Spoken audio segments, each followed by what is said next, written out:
We continue in our looking into the life of Abraham. 예, 아브라함의 일생에 대해서 공부하고 있습니다. And we saw last time how Abraham, well, we say Abram, later he becomes Abraham. So if I say Abraham, I mean Abram. 예, 아브라함이 이름을 바꾼 다음에 아브라함이 되는 거죠. 원래 아브라함이었어요. 그런 다음에 나중에 이제 아브라함이 되는데 우리가 이제 앞부분을 배우고 있지만 아브라함이라고 소개할 때 여전히 아브라함이었을 때를 얘기합니다. The distinction is important. 이 나눠지는 게 굉장히 중요해요.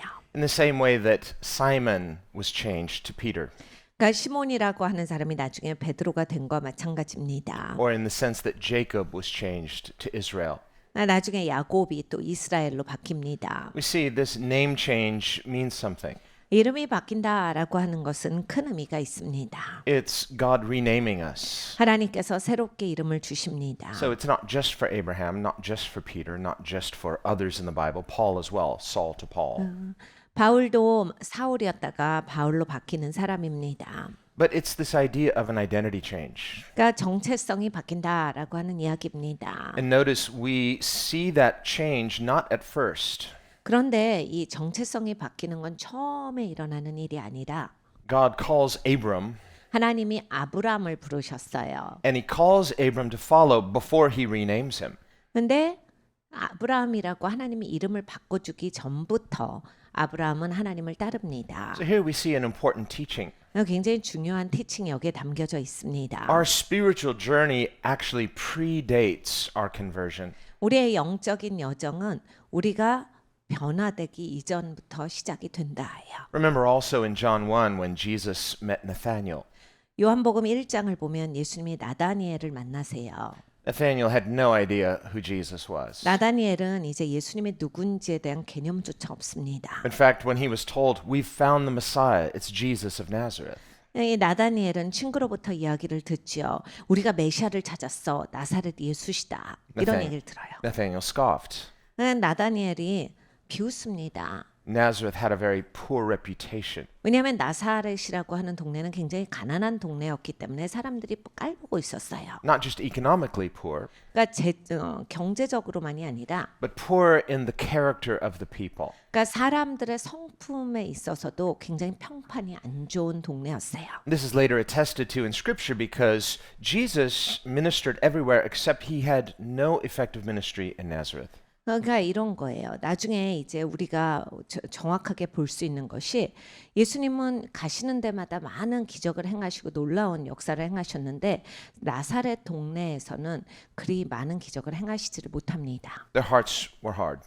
그러니까 마음이 굳어진 사람들이 많았다라는 이야기예요. So much that Jesus himself was amazed at their hardness of heart. 예수님조차 깜짝 놀라서 얼마나 이렇게 사람들이 마음이 굳어져 있는지 예수님이 놀라실 정도입니다. And we have a saying, familiarity breeds contempt. 우리가 이런 말을 하죠. 이 익숙함 때문에 그 일이 일어나지를 못하게 하는 거예요. Because Jesus had grown up there, 예수님이 그 동네에서 크셨기 때문입니다. and as a boy he had not yet begun his ministry. 예수님이 어렸을 때는 아직 사역을 시작하시기 전이었기 때문에 Although remember, as a 12-year-old, 12살 때 Jesus was in the temple discussing spiritual matters with the leaders of Israel. 예수님께서 성전에서 이스라엘의 리더들과 여러 가지 하나님의 가르침에 대해서 논하고 있었습니다. And it says he was asking them questions that they couldn't answer. 예수님께서 이제 그들에게 이 질문 저 질문을 던지셨는데 저들이 대답을 못해요. In other words, rhetorical questions. It's a form of teaching by asking. 그러니까 예수님이 이제 질문을 던지심으로써 가르쳐 주시는 형식을 띄어서 가르치고 계셨던 거예요. Which we see later throughout Jesus' ministry. 예수님은 예수님의 사역에서 계속 이 방법으로 많이 가르치셨습니다. When he asked, for example, during his last week of ministry, 예수님 마지막 공생의 주간 가운데에서도 why is the Messiah referred to as David's son when David called the Messiah his Lord? 다윗이 메시아를 향해서 주님이라고 부르는데 어떻게 메시아가 다윗의 후손으로 오느냐? 이건 어떻게 된 일이냐? And they couldn't answer him. 근데 저들이 대답을 못해요. Well, Jesus was doing this kind of thing as a 12-year-old. 네, 예수님 12살 때부터 그렇게 가르치셨습니다. And they were amazed at his wisdom.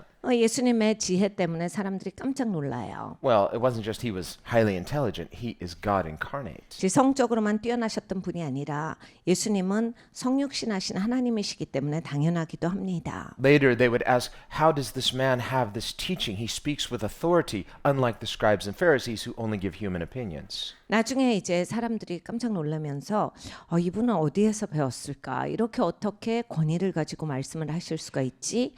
다른 사람들은 본인 의견들, 자기 생각을 표출하는데 어떻게 예수님은 이런 권위가 있을까? 이렇게 생각을 합니다. He spoke with authority not by inflecting his voice and speaking in a certain way that sounded authoritative. 이게 권위라고 했을 때 이런 뭐 어떤 특별한 목소리를 낸다든지 이제 말로 권위가 있다라고 말하는 게 아니라 그냥 예수님 말씀하시는 것 자체에 권위가 있었기 때문에 깜짝 놀란 겁니다. No, he didn't have to because he has authority as the Son of God. 하나님의 아들로서 이미 권세가 있는 분이시기 때문에 연기를 하실 필요가 없었던 거예요. As one completely submitted to his Father's will. 아버지의 뜻 가운데 완전히 순복되신 분이셨습니다. And this was the key to Jesus' authority. He spoke because he lived his 예수님은 message. 그 말씀하시는 대로 살으시는 분이셨기 때문에 또한 그 예수님의 말씀에 권위가 있었습니다. And yet, despite this, his own townspeople despised him.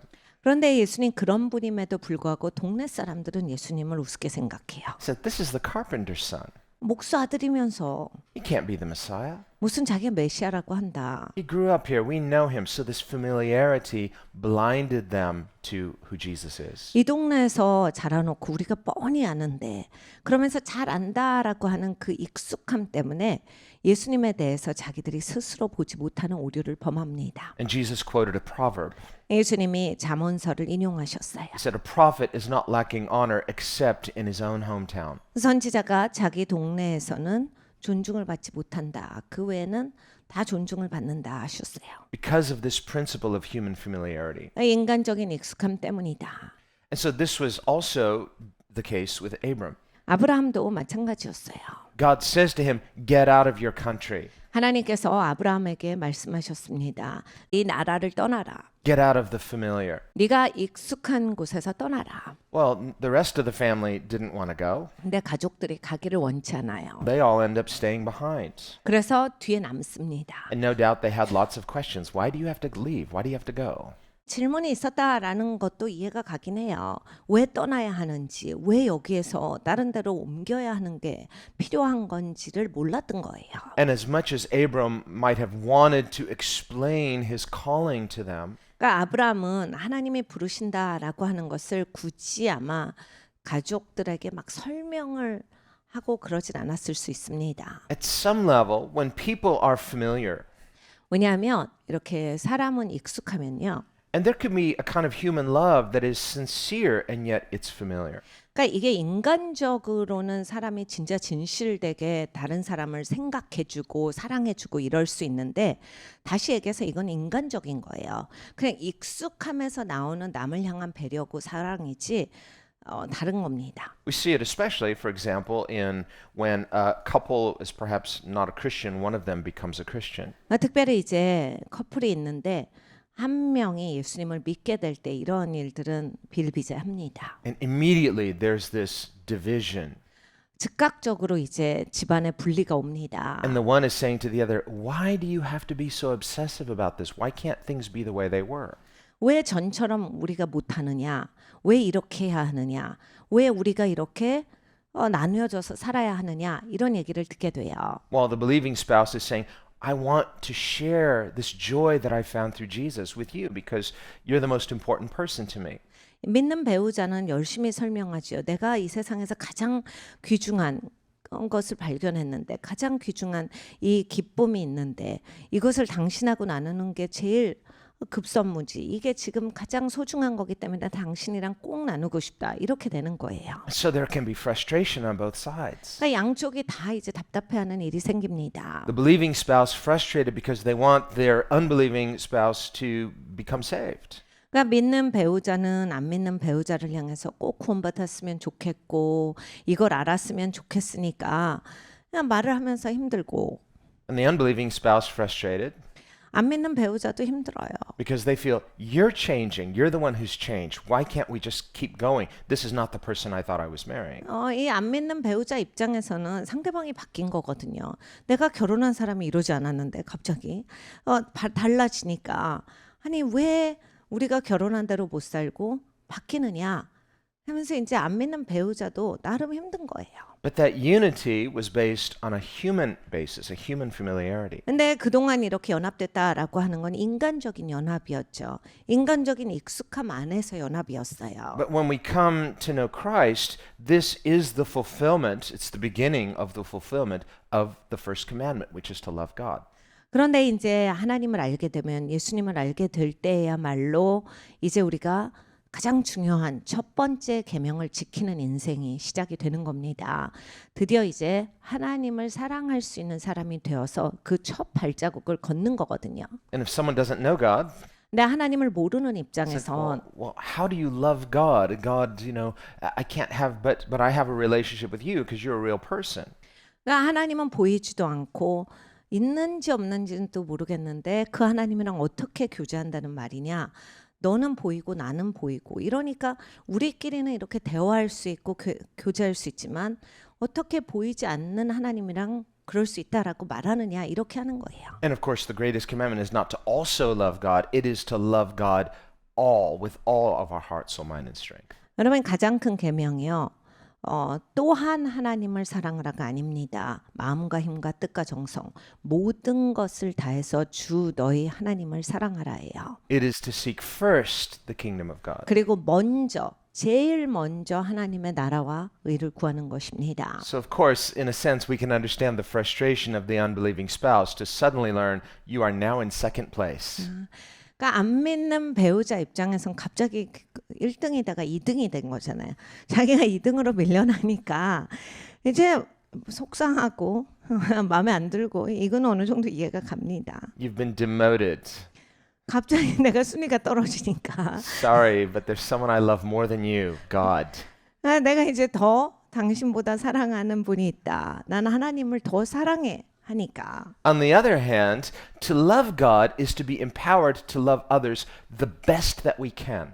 근데 또 이걸 생각해 보셔야 돼요. 사실 하나님을 사랑하면 내가 이제 정말로 다른 사람을 사랑할 수 있는 능력이 생기는 거거든요.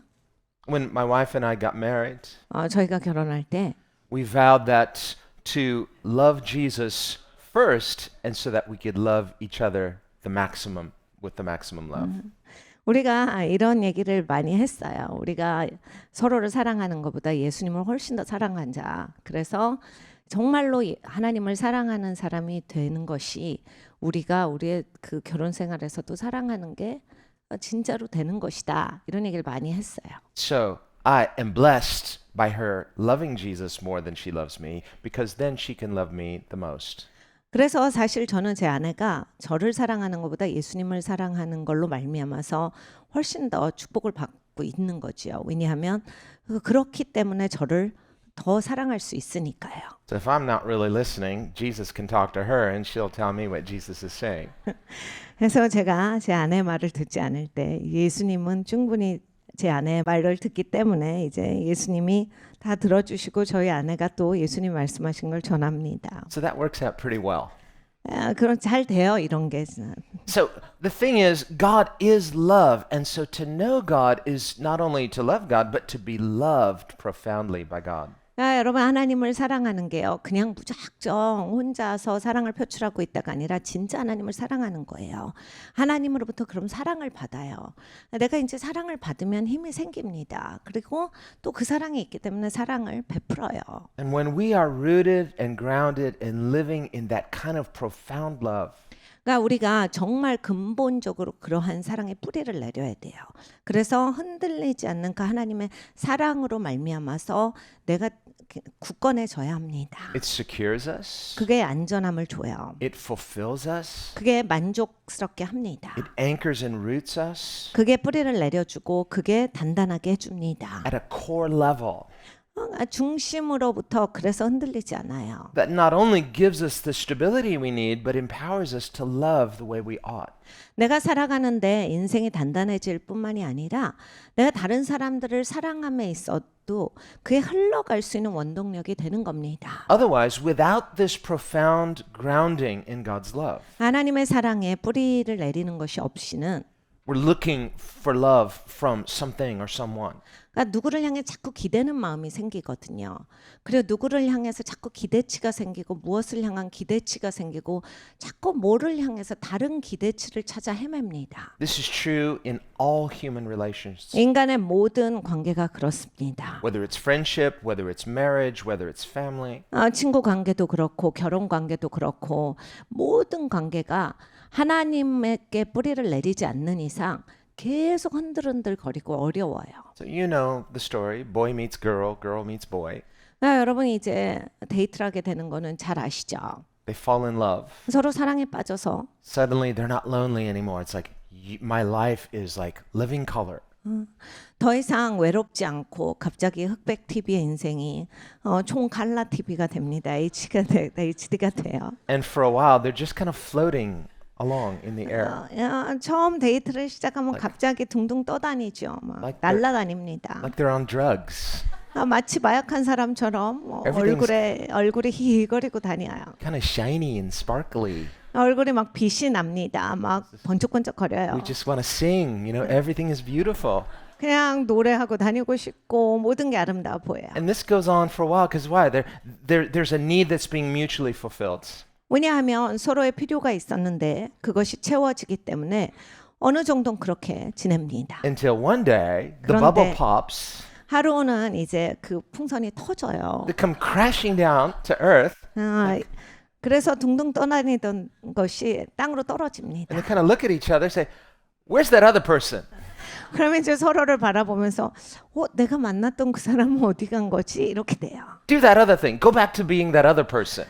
그래서 아니 다르게 해봐 다르게 원래 하던 식으로 한번 해봐. 내가 만난 건 지금의 당신이 아니야. Sorry, full package. I'm the same person. 네, 여러분 이게 풀 패키지거든요. 처음에 만나서 좋았던 거나 이것도 나기 때문에 서로가 풀 패키지를 용납해야 합니다. So we find out that human relationships, as good as they are, cannot ultimately fulfill only like God can. 그러니까 여러분 인간적인 관계는요 항상 이렇습니다. 막 내가 너무너무 좋고 너무너무 만족스러워도 하나님이 나를 만족시키는 것과는 차원이 달라요. 그러니까 사람한테서는 그런 만족이 올 수가 없어요. There's absolutely no need to be envious of someone else's spiritual relationship with God. 우리가 다른 사람이 하나님과 친밀하다라고 해서 그 다른 사람과 하나님의 관계를 질투할 필요는 없습니다. On the one hand, if someone really is that close to God, they'll be a more compassionate, loving, Christ-like person. 사실 누가 하나님이랑 정말로 친밀하면 이제 긍휼하게 되고 그리고 또 하나님의 사랑이 충만하게 되기 때문에 그것이 흘러나오기 때문에 Otherwise, if they're not or when they're not, 근데 만약에 그렇지 않다면 good news, it's an opportunity for you to be Christ-like and loving to them. 이거는 좋은 또 기회예요. 왜냐하면 내가 또 그리스도랑 가까워져서 그리스도의 사랑을 베풀 수 있는 찬스이기 때문입니다. This is how the love of Christ makes us better people. 그러니까 그리스도의 사랑은 우리를 훨씬 더 나은 사람으로 만들어 줍니다. We are fulfilled when we are in Him. 우리가 주님 안에 있을 때 채워져요. This is why God calls us. 그래서 하나님이 불러주시는 겁니다. It's not some test to prove our worthiness. We're not worthy. 그러니까 하나님이 막 우리의 가치를 평가해 주시고 이런 게 아니에요. 우리는 원래 그렇게 존귀한 존재가 아니에요. No, it's more like getting an invitation to a really special event that you didn't know you were invited. 원래 나는 이런 데 초청받았는지도 모르는데 아주 특별한 자리에 초청을 받는 겁니다. That's how Jesus characterizes his call. 예수님이 예수님의 부르심에 대해서 설명해 주신 것이 이렇게예요. In the parable of the wedding banquets, 결혼 잔치에 초청받은 사람의 이야기를 해 주셨습니다. he describes this initial call as an invitation. 예수님이 이 부르심은 초청이야 하셨어요. Comes on really nice stationery VIP. 그러니까 여러분 이 초청장도 진짜 멋있는 초청장들이 있어요. 막그 VIP 초청장에서 The expensive paper. 종이도 굉장히 이거 종이 버릴 수가 없는 종이로 옵니다. See, this is a big deal. It's the event. 그러니까 정말로 아주 중요한 이벤트다라고 하는 것을 초청에서부터 알 수 있습니다. So the appropriate response would be to say, wow, I'm invited. This is great. 그러니까 그렇게 중요한 자리에 초청을 받으면 너무 이제 와 영광이다. 이런데 내가 초청받을 수 있다니 하고 너무 좋아야 되는 게 사실이에요. But when we get the invitation, 근데 우리가 초청을 받을 때 we look and say, I think I have something going on then. And you just toss it aside. 딱 날짜를 보니까 아유 나 이날은 못 갈 것 같은데 하고 그냥 중요하지 않게 생각을 할 수가 있겠죠. I'll have to think of some excuse. 아유 이건 못 간다고 해야 되겠다. And in Jesus' story, that's exactly what happens. They all give these really poor excuses. 예수님의 이야기를 들어보면 이제 초청받은 사람들이 한 사람 한 사람 황당한 얘기로 이제 그 초청을 거절을 합니다. Very flimsy excuses that don't make sense. 그러니까 상식적이지 않은 그러니까 구차한 변명, 만들어낸 변명을 해서 안 가겠다라고 한 것이 분명합니다. So that the master of the banquet is rightly offended. 잔치 주인이 몹시 화가 나는데 화가 날만 합니다. So he says, none of those who were initially invited are worthy. 원래 초청한 사람들 이제 자격이 없다. So when we receive Jesus' invitation to come and follow, 그러니까 예수님이 초청해 주셨는데 와라, 따라오라라고 하시는데 if you feel a bit put off or you feel like, oh, this is pressure, this is a burden, I need time to really think of this. 여러분 이게 짐으로 느껴지시고 잘 모르겠고 생각 좀 해보고 이렇게 생각이 되시면 Now, if it's like, you think of like a marriage, it's like you think of the person, the guy pops the question, will you marry me? 여러분 이제 결혼이랑 이건 좀 비슷해요. 남자가 프로포즈를 하는데 나랑 결혼해 주겠습니까? Now, if he's miscalculated, 근데 이제 잘못 계산해가지고 and he thinks she's going to just melt and say, of course, I've been waiting. Why did it take you so long? 분명히 예스할 것이다라고 하는 그러한 생각 가운데서 당연히 예스다. 왜 이제 물어보냐라고 할 줄 알고 프로포즈를 하지만 But if he doesn't get the response he was hoping for, 근데 예스가 안 나오면요. she says, you? Marry you? 야 내가 너랑 결혼을 왜 해? 이런 반응이 나오면 Not someone else? Yeah, why not? Well, something wrong with me? 그래 딴 사람 말고 나 왜 나는 안 돼? And if she looks at him and says, well, I like you, but I'm not sure I like you that much. He's like, oh, I miscalculated. 근데 여자 입장에서 몰라 나는 너랑 결혼할 생각은 전혀 없었는데 생각 좀 해봐야 되겠는데 그럼 이제 남자 입장에서 내가 지금 뭐 한 건가 혼자 착각 가운데 잘못 생각한 거예요. 그래서 혼자 이벤트를 준비한 거죠. Let me think about it. 내가 생각 좀 해볼게. Take a couple of years and think about it. 한 2년 정도 생각을 합니다. He's like, can I take it back? So when Jesus offers this awesome invitation to come to him, this is a big deal. This should not be like, ugh, this is a burden. This is like, wow, this is the invitation I've been waiting for my entire life. 여러분 이제 예수님이 우리를 초청해 주셨다라고 하는 건 굉장히 중요한 일이에요. 근데 우리가 그게 부담스럽고 그걸 잘 모르겠고 무겁게 느껴지고 내가 이것이 좀 싫다라고 했을 때 이건 아니다라고 하는 거 이건 굉장히 중요한 정말 내 일생일 때 최고의 초청인 거거든요. And so it's no surprise that Jesus, in telling the story, he says, God is offended by those who despise the invitation. 그래서 당연히 예수님의 이야기에서 하나님께서 직접 그렇게 태도를 갖추는 사람들에게 있어서 화가 나셨다라고 하는 건 너무나도 합당합니다. So what does he say? 예수님이 무슨 말씀을 하시는 거예요? He says, those who were first invited are not qualified, they're not worthy. Therefore, let the outcasts be invited. 처음에 초청받은 사람들은 이제는 여기 올 수 없어. 그러니까 쫓겨난 사람들, 밖에 있는 사람들, 초청 못 받은 사람들을 데려와라 And 하죠. so they respond, but there's still room. 그래서 그 사람들이 반응을 해요. 그래서 오는데 아직도 자리가 있어요. So finally he says, go into the highways, the byways, and invite anyone who wants to come so that my house can be filled. 그래서 주인이 이런 말을 합니다. 그냥 길가에 나가서 다 데려와. 다 데려와서 이 잔치상에 자리가 남게 하지 말고 꽉 채워라. And this last category, of course, is the Gentiles. 이것이 바로 이제 이방인이죠. Peter says, we who were once not his people are now grafted into the covenant people of God. 베드로가 우리에 대해서 이렇게 말합니다. 우리가 전엔 백성이 아니었는데 하나님이 우리를 불러 그의 백성 삼아 주셨도다.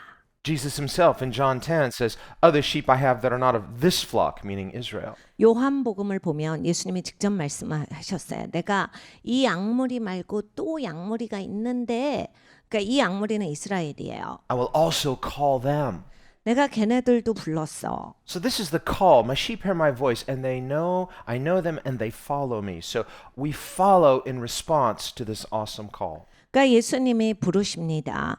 그래서 우리가 예수님께로 나아오는 거예요. 그래서 우리가 예수님의 부르심을 듣는 자로서 와서 예수님의 제자가 된 거예요. This is how God initiates this spiritual invitation for each of us. 우리 각각에게 예수님은 영적인 부르심 가운데 나오게 하십니다. And so we also see this with Abram. 아브라함도 마찬가지예요. God says to him, "Get out of your country, 하나님이 아브라함에게 말씀하셨어요. 집에서 나와. from your family." 가족들에게서 나와라. So there's a separation from the familiar. 그러니까 익숙한 데서 네가 분리가 돼야겠다. Again, when people are just too familiar with you, they say, "I know you. You're not that spiritual. I know all your flaws." 이게 여러분 너무 사람이 친하잖아요. 친숙하면 너무 그 사람을 알기 때문에 야 네가 뭐래, 야 네가 뭐가 영적이야, 야 네가 지금 사는 걸 내가 아침부터 밤까지 다 보고 있는데 하나도 영적이지 않아 이러면서 상당히 이제 발목을 잡아요. And as much as you might try to persuade them, "No, I'm the new creation. Let me show you the Bible verse." 아무리 내가 성경 갖고 얘기해 봤자입니다. 내가 이제 새로운 피조물이 됐거든. 진짜 새로운 피조물이야. Save it. You're no new creation. I know you. 아닌 것 같아. 내가 보니까 아직 너는 새로운 피조물은 아니야. 딱 그 새로운 피조물이 되려면 멀었다. Or they'll just wait until the moment, you slipped up. You're no new creation. Don't pretend to be so spiritual.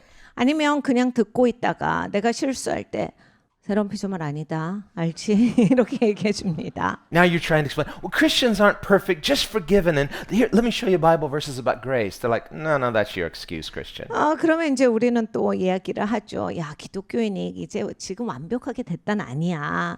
이제 그렇게 돼가는 과정이지. 그래서 하나님은 계속 은혜를 주셔서 우리가 바뀌어가고 있어라고 하면서 그래서 은혜가 좋은 거야. 막 설명을 해도 들어주질 않아요. So just be forewarned. When you're up against this spirit of familiarity, you're not going to win. 여러분 이거를 꼭 아셔야 돼. 이 익숙의 영이랑 부딪히실 때, 그러니까 인간적임과 부딪히실 때, 거기에서는 이기실 수가 없어요. And notice that was also true for the sinless Son of God. 세상에 예수님은 죄가 없는 하나님의 아들이신데도 불구하고 인간적으로 다가오는 사람들에게는 예수님이 그냥 지나가신 거예요. He's so humble and he's so patient. He will not force his will upon others. 너무너무 젠틀하신 분이시죠. 너무 온유하신 분이세요. 다른 사람들에게 억지로 강요하시는 분이 아니세요. So the same was true with Abram. 아브라함도 마찬가지입니다. Otherwise, he would say, well, why do I need to leave my family? Why do I need to leave my country? Why can't I just serve God right here where I am? 그러니까 여러분 아브라함을 한번 생각을 해보세요. 왜 집을 떠나고 자기가 살던 동네를 떠나야 하나님을 섬길 수가 있어요? 있는 자리에서 열심히 하나님 섬기면 되지. 가족은 왜 떠납니까? 뭐 여러 가지 질문이 있을 수 있잖아요. Now understand, this call is not necessarily a geographical one. You say, well, I guess I have to be like Abram and get on a plane and move halfway around the world. Well, not necessarily. 근데 여러분 이것이 무슨 지리적인 위치를 바꿔라라고 하는 것이 아니다라는 것을 기억하셔야 합니다. 하나님이 부르시면 나는 일단 비행기표를 사야 되나 봐.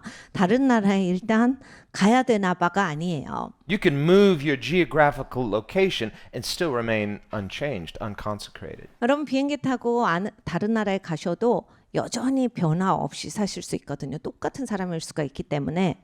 Now, there is some truth. A person, you're just surrounded with too many unconsecrated things that you're familiar with that become hooks that drag you down and keep you back from following Jesus. 근데 이제 이러한 것도 사실입니다. 너무 내가 익숙한 판에서만 살면 정말 모든 게 내 발목을 잡고 있고 모든 게 나를 그냥 익숙한 가운데 끌어내리고 인간적으로만 내가 다가가는 사람들 가운데만 있으면 사실 내가 새로운 삶을 살기는 어려워요. 이렇게 정말로 영적인 삶의 시작을 하기가 어려울 때가 있습니다. So there can be situations where God calls a person to change geographical location, not per se for the sake of changing location, but because of a change of environment that will cause a person to have more opportunity to focus on spiritual consecration. 그래서 하나님은 뭐 언제나 이렇게만 하신다가 아니에요. 어떤 사람들은 지리적으로도 바꾸게 하셔요. 부르십니다. 왜냐하면 너무 익숙한 데서 거기에서 묶여 살기 때문에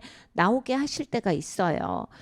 왜냐하면 그거는 지리적인 위치를 바꿔라라고 하는 부르심이 아니라 똑같이 익숙한 데서 나오라는 부르심인데 너무 많은 것들이 다 꼬여 있기 때문에 지리적으로도 바꾸게 하시는 거야. 하나님을 위해서, 하나님과의 관계, 영적인 삶을 위해서입니다. On the other hand, there can be reverse situations too. 그런데 또 반대도 마찬가지예요. Or a person, once they meet Christ and they're like, oh, I'm out of here. And God says, nope, I want you to bloom where you're planted. You're going to be a witness right here. 가끔씩 이제 예수님을 믿고 다 떠나려고 하시는 분들이 있어요. 난 이제 예수님 믿으니까 다르게 살려고 새로운 삶을 시작하려고. 근데 하나님이 아니 거기 있어라 이렇게 하실 때가 있어요. 야 심은 데서 꽃을 펴야지 뭘 움직여? 네가 거기서 자라는 거야? 이제 예수님 믿었으니까 이제 새롭게 살아야지 어딜 가? 이러실 때가 있습니다. So instead of running from something, escaping from it, God calls you to the harder task of confronting it with this Spirit of Christ, your new identity. 그러니까 여러분 도망가려는 영성은 그건 부르심이 아니에요. 피하려는 영성은 그건 아닙니다. 그러니까 하나님께서 네가 여기에서 심겨졌으니까 여기에서 그리스도의 영으로 이겨라. 네가 여기에서 뚫고 나가는 거야. 이걸 가르쳐 주시는 거예요. The Gadarene is an example of this. 거라사인 땅에 군대 귀신 들렸던 사람이 이 경우입니다. Jesus cast a legion of demons out of him. 예수님이 그 사람에게서 군대 귀신을 쫓으셨어요. Just literally hundreds of demons. 그러니까 정말 수백의 귀신이 그 사람에게서 나갑니다. And so the before and after was dramatic. 그러니까 이 사람은 너무나 달라졌어요. And this man begged Jesus, please take me with you. 이 사람이 엄청 사정을 합니다. 저도 예수님 따라가고 싶어요. Well, for one, he wanted to be with Jesus. 첫 번째로 예수님이랑 같이 있고 싶었겠지요. Jesus had loved him like no one else, had saved him as no one else could. 아무도 이 사람을 향해서 그렇게 사랑해 준 사람이 없는데 예수님이 사랑해 주셨고 예수님이 그 군대 귀신 드글드글한 데서 이 사람을 건져 주셨기 때문에 너무 예수님이 감사하잖아요. 당연히 예수님이랑 제일 있고 싶어요. But instead, Jesus gives him a difficult yet meaningful task. 근데 예수님은 굉장히 어려운 사명을 주십니다. 그런데 굉장히 의미 있는 사명이었어요. Go tell everybody what God has done for you. 네가 아는 사람들한테 가서 하나님이 무슨 일을 하셨나 그걸 전해. Now, these people don't like him. 근데 여러분 그 동네 사람들은 이 사람을 싫어합니다. They're afraid of him. 이 사람이 무서운데 So now, as word is spreading, still people are cautious. 이제는 막 이제 소문이 퍼지기 시작합니다. 사람들은 아무리 이제 이 사람의 귀신이 나갔다라고 해도 좀 무서워요. Before, he was a wild man, 그 전까지 너무나 거칠었기 때문입니다. living among the tombs, 무덤 사이에서 살았고 scratching and cutting himself. 온몸을 자해하는 사람이었고 Nobody could restrain him. He was super powerful. 사람들이 사슬로 맬 때도 너무 기운이 세가지고 제대로 매지도 못하고 이런 사람이에요. He would do harm to others and also to himself. 다른 사람들을 해코지하고 자기 스스로에게도 해를 가하고 이런 사람이었습니다. They would chain him down, he'd break the chains. 그러니까 막 그 사슬로 묶어놔도 사슬도 끊고 이랬던 사람이에요. Now he's clothed and in his right mind. 근데 이제 옷 제대로 입고 정상입니다. And he's filled with the love of God. 하나님을 향한 그 사랑으로 채워졌어요. Jesus gives them his assignment. Go tell people what God has done for you. 예수님이 사명을 주셨죠. 사람들한테 가서 하나님이 행하신 일을 증거해라. So maybe some people have heard the rumors. Here he comes. They're scared. 그러니까 여러분 생각해 보세요. 이게 다 서로 아는 사람끼리는요. 다 얘기를 들어봤어도 그 사람이 직접 나타나면 이게 흠칫하거든요. He looks normal enough, but they close and lock the door just to be safe. 아무리 보기에 정상같이 보여도 이렇게 대문 잠급니다. 그리고 슬슬 피하고 들어가 버려요. So this is a hard assignment. 굉장히 어려운 숙제를 주셨어요. And this guy can't really be too surprised because he was a terror to them. 이 사람은 그 사람들을 향해서 너무 이제 무섭게 했던 사람이라서 Even though he was out of his mind, maybe he still has some memories of the person he once was. 그러니까 본인 스스로도 아마 막 귀신 들렸어도 기억이 날 수도 있고. But on the other hand, he's got a powerful testimony. 근데 아주 강력한 간증이 있는 사람입니다. So for those who listen to him, 그러니까 자기를 듣는 사람들은 who better to hear about the miracle working, transforming power of God than from someone whose life has been so drastically changed? 기적을 일으키시는 하나님의 능력에 대해서 이 사람 말고 뭐 더 강력하게 들을 사람이 어디 있겠어요? 얼마나 그것이 확실한 이야기였겠습니까? And we can infer from history that there was a dramatic impact through this man's ministry because later that whole community became Christian. 우리가 역사의 공부에 들어가 보면 정말 이 사람이 아주 강력하게 사역했구나라고 하는 것을 알아볼 수 있습니다. 왜냐하면 그 동네 전체가 이제 예수님을 믿고 구원받게 되었기 때문입니다. Jesus warned his disciples in Matthew 24 and other places 마태복음 24장이나 다른 데서 예수님이 제자들에게 경고하시기를 that when they started to see the Roman armies surrounding Israel, 야 로마 군사가 이스라엘에 막 들어오기 시작할 거야. 네가 이제 그걸 느끼게 되면 they were to flee to the hills. In other words, this area, the Decapolis, where the Gadarene lived. 네가 이 동네에서 떠나야 돼. 재빨리 피해야 돼. 그러면서 거라사인이 살고 있었던 그 땅, 그러니까 그 10개 도시 그쪽으로 도망가라 하셨어요. One of those 10 cities was a city called Pella. 펠라라는 도시가 그 10개 도시 중에 하나의 이름입니다. And history records that the Christians, when they saw the Roman armies beginning to gather against Israel, all fled to the city of Pella so that not a single Christian died in that war of the Romans against the Jews. 이 로마가 유대인들을 향해서 아주 치고 들어와서 참혹한 그 전쟁이 있었을 때 기독교인들은 예수님을 믿는 사람들이잖아요. 하나님이 이미 경고하셨어요. 로마 군사가 막 들어오기 시작하고 예루살렘을 둘러싸기 시작을 하면 너희는 아무것도 하지 말고 빨리 피하는 게 급선무야. 그래서 기독교인들은 정말 예수님의 말씀에 순종해서 팔라라는 도시로 다 갔어요.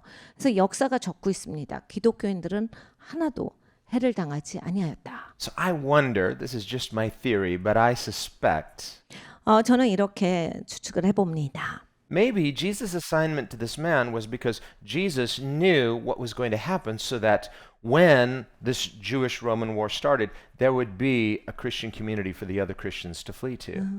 이 유대와 로마 전쟁이 있을 걸 예수님은 다 알고 계셨죠. 그러니까 이 기독교인들이 살기 위해서 이제 피할 때 이렇게 다른 기독교인들이 예비하고 있게끔 예수님이 그 사람한테 그 사명을 주셨을 수 있는 거예요. So one day we'll get to meet this Gadarene and we can ask him all the details of what happened, the rest of the story. 그러니까 나중에 우리가 다 만나게 되는 분들이에요. 거라사인 땅에 이 군대 귀신 들렸던 분, 이분도 만나서 아주 자세하게 듣겠죠. 어떻게 그때 일이 펼쳐졌는지. So you say, are you that Gadarene? Yes.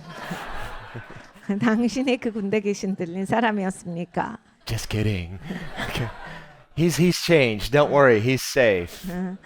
여러분 이제 만나셔도 안전해요. 걱정하지 마시고 만나시면 됩니다. But on the other hand, imagine if Jesus would say, okay, you can follow me.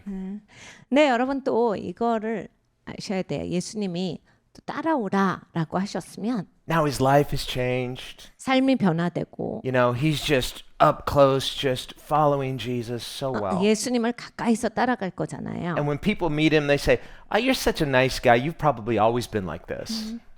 그냥 다른 사람들이 보면 항상 나이스한 분이신 것 같아요. 이렇게 받겠죠. Wow, Jesus' disciples, they're such nice people.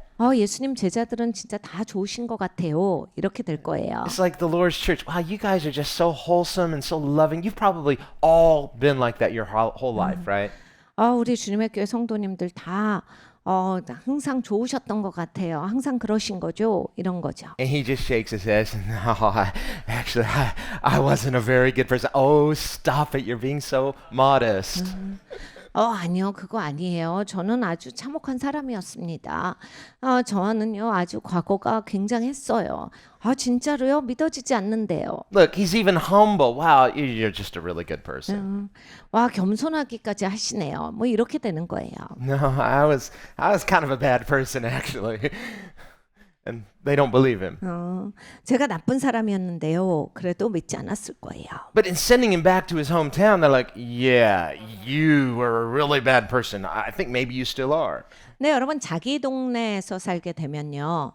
설명할 필요가 없죠. 어떤 사람이었는지 당하지 않으니까. So on the one hand, this familiarity can be a liability in terms of trying to reach people that you say, but I love them so much. Yes, with human familiarity. 그러니까 여러분 이 익숙하다라고 하는 것에 문제가 있기도 하고 이렇게 하나님이 사명을 주시기도 하는데 보통은 내가 익숙한 그러한 환경에서는 내가 예수님을 아주 극적으로 만나도 너무 인간적으로 가깝기 때문에 그 이야기가 잘 안 통할 때가 많아요. 내가 무슨 말을 하는지 듣질 않을 때가 더 많습니다. And with the Gadarene too, there's a type of familiarity. They're familiar with his evil, with his demons. 예, 거라사인 땅에 이 군대 귀신 들린 사람도 익숙했어요. 그런데 그 귀신들을 많이 봤던 거죠, 사람들은. But now with this dramatic change, 이 사람이 너무 바뀌어서 they're like, something's different. What happened to you? Now there's an opportunity for him to share his testimony. 그러니까 너무 바뀌어 버려서 이제 사람들이 듣고 싶어 한 거예요. So we see that grace is something we shouldn't necessarily try to hide the transformation. Some things can't be hidden. So if that's the case, tell people what God has done for you. 그러니까 하나님의 은혜가 강력하세요. 우리에게 역사하실 때 우리에게 아주 굉장한 변화가 일어납니다. 하나님이 나를 그렇게 보이게 하실 때는 여러분 담대하게 하나님을 전하세요. 하나님의 어떤 역사를 나에게 베푸르셨는지 간증할 필요가 있습니다. 하나님을 증거하셔야 돼요. On the other hand, we don't need to go out of our way to glorify our past and building it up as so terrible so that people are just kind of shell-shocked by your testimony. 근데 여러분 이런 게 있어요. 간증을 듣다 보면 이 예수님 만난 거보다 얼마나 그 사람의 죄가 끝까지 갔는지가 극대화될 때가 있어요. 그래서 와 사람이 저러고도 사는구나 이렇게 들리는 소리들이 있거든요. 그래서 와 저렇게 될 수도 있어. 그래서 그냥 죄가 극대화되고 그게 엄청나게 큰 포션으로 사람들에게 그게 알려질 때가 있어요. 그렇게 간증하는 것은 옳은 방법이 아닙니다.